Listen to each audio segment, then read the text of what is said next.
Well, as bad as these other videos might seem to you, this one's going to be the worst of all because this is the review video for exam 1 for ethics. And so if you go, I tell you what, I'll show you, take a look at this.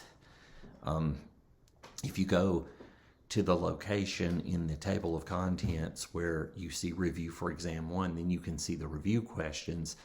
And I'm just going to give you a feel for what to do on these. Of course, the nice thing is as you're taking the test, you will have access to the materials on which these questions are based. So anyway, define meta-ethics, define normative ethics, define applied ethics.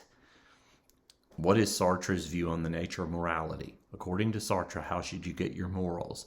Well, let's just take those. Like if I want to find out the stuff on Sartre, the thing for me to do is to go back to the relevant material, and there I would go back to the podcast that it was a video, but it's just the podcast on Sartre in that unit.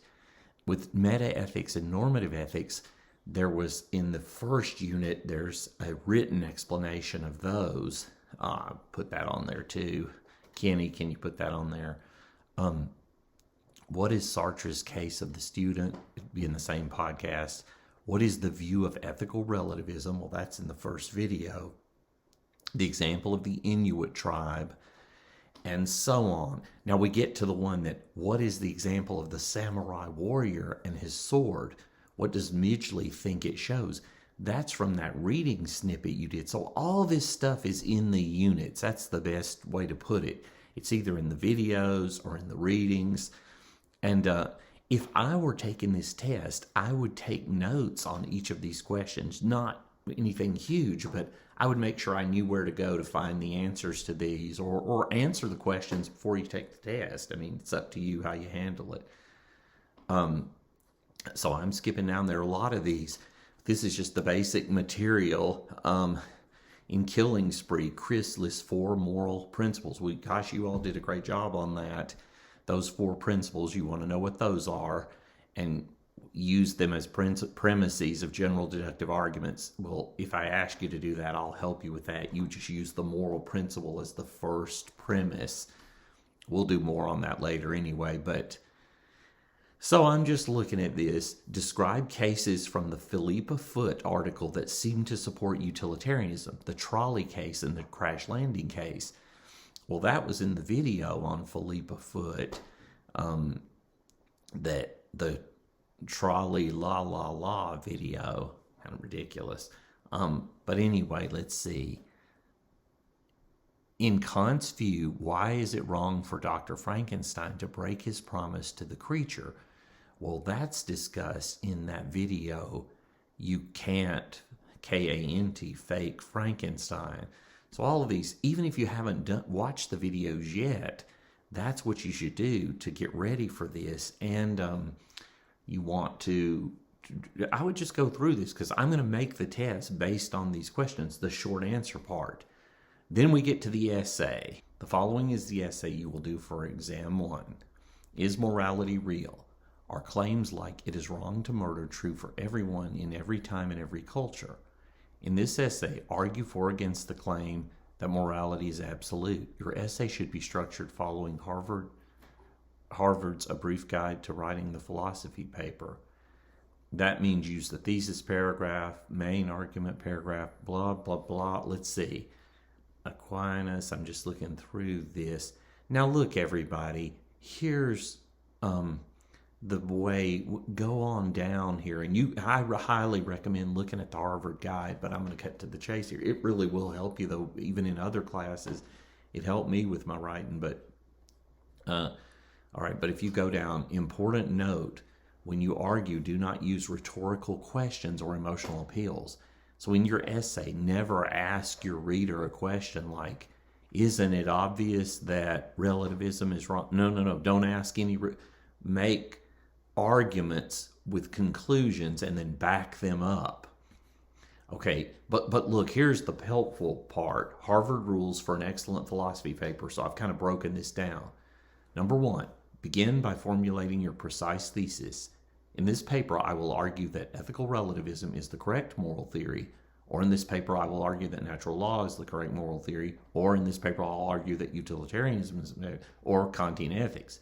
Note, you're welcome to use my exact words when they're in quotes, so that's not plagiarism. It's not plagiarism if I say it's okay, of course. So, number 2, define technical or ambiguous terms used in your thesis or your argument.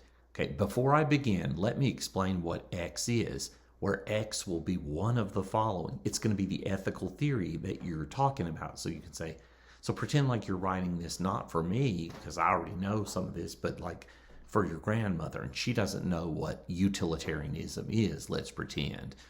Well, then you say, before I begin, let me explain what. Well, if you're attacking ethical relativism, give the definition of it first.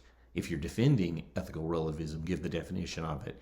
If it's utilitarianism, so pick the one that's relevant. Or if you're talking about more than one, you can explain them both in that paragraph. Number 3, make an argument to support your thesis. I will now present my argument that X is the best moral theory, where X is one of the following: ethical relativism, utilitarianism, natural law theory. Pick the one you want to defend or criticize, in which case you'd say, I will now present my argument that it's the worst, I guess. How to do this: make the best case you can for why you think the theory you prefer works best. Of course, all the moral theories have pros and cons, but just explain to the reader why you think it makes more sense out of right and wrong than other theories. In doing this, you might want to use an example to make your point. One classic example in ethics that ethicists often use, and which you're welcome to use, is this: it is morally wrong to torture innocent children just for fun. That one often gets used as an example. I'll let you decide how you're going to use that, and it's an example. Number 4, now once you've made your own case for which theory you prefer, then give the most plausible objection to your point of view and respond to that objection. So you can start that paragraph with, someone might respond to my defense of utilitarianism, ethical relativism, Kantian ethics, whatever, by saying the following: now make up the best objection you can against the view you like best. This part's tricky because you don't want to make up a lame objection that's easy to shoot down. You want to make a really strong, interesting objection. The best thing someone could say against utilitarianism or relativism or whichever view. And then you'll go on and say, however, this objection fails because, and you'll show what's wrong with it. So take some time and think about that to make that an interesting paragraph, or if you break it up into 2 parts, paragraphs. Finally, we get to the conclusion paragraph. In this essay, I've defended X, where X is utilitarianism, ethical relativism, whichever one you defended. I then considered the most plausible objection to my view and showed why that objection failed in my response. Thus, I have made a strong case that, you name the view, moral theory, is the best of the moral theories we have considered. And that's it. That's all you got to do there, you see. So, anyway, I think it's kind of depressing. I mean, I understand why they canceled spring break, but it's just I don't feel so great this week. I don't know what's going on, but I haven't felt so great. But anyway, but thanks so much. Oh, yeah, look, we got a new kitchen. Pretty swanky, huh? I should have cut on the lights here. Let's see. Well, anyway, that's it.